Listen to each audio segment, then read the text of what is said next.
C'est ce qu'on appelle un grand écart et il concerne les ravages de la pandémie de Covid-19 en Inde. Selon le gouvernement, près de 500 000 personnes en sont mortes en 2020 et 2021, mais pour l'OMS, c'est tout simplement 10 fois plus, près de 5 millions de décès. L'Inde serait donc à elle seule responsable du tiers du bilan mondial.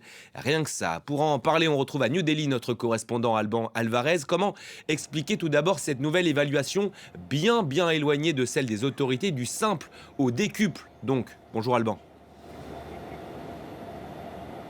Euh, Bonjour Florian.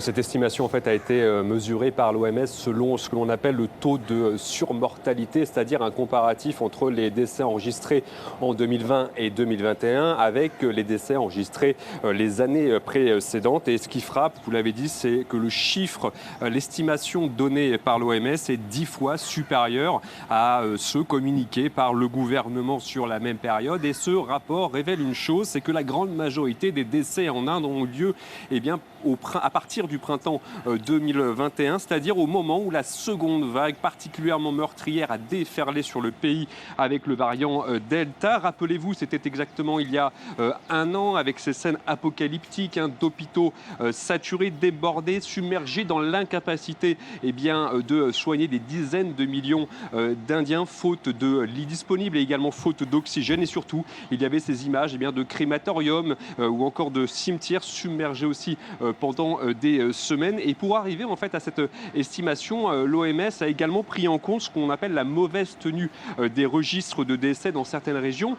Et en Inde, en temps normal déjà, il faut savoir qu'il y a des millions de morts qui ne sont pas recensés chaque année. Donc imaginez la situation durant une pandémie, et ça a été le cas notamment dans les zones rurales, des zones reculées où les habitants mouraient chez eux car les infrastructures hospitalières étaient bien trop éloignées, et bien souvent ces malades du Covid ne le savaient pas puisqu'ils étaient tout simplement dans l'incapacité d'effectuer des tests disponibles, puisque également ici les centres de soins étaient bien trop éloignés.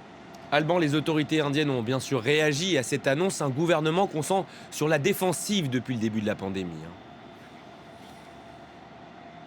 Mais l'Inde rejette en bloc ces chiffres. C'est d'ailleurs le seul pays à contester cette étude. New Delhi a d'ailleurs tout fait pour retarder sa publication, car en fait ça remet en cause le discours officiel du Premier ministre d'une Inde qui a triomphé sur le virus. Le gouvernement juge que la méthode utilisée par l'OMS, je cite, est discutable, statistiquement non prouvée. Le directeur du conseil scientifique indien va même jusqu'à accuser l'OMS de vouloir montrer l'Inde sous un mauvais jour, sauf que l'Inde ne répond pas de manière scientifique, car ces 2 dernières années, les autorités n'ont pas communiqué Achetez entièrement pas le à petit l'OMS lance. le nombre total de décès survenus en 2020 et 2021 dans le pays. Et pourtant, le rapport de l'OMS n'est pas le premier à être publié. D'autres études indépendantes indiennes, américaines et françaises sont parvenues aux mêmes conclusions, avec des estimations allant de 3,5 millions de morts. Et à chaque fois, New Delhi balayait d'un revers de la main ces études.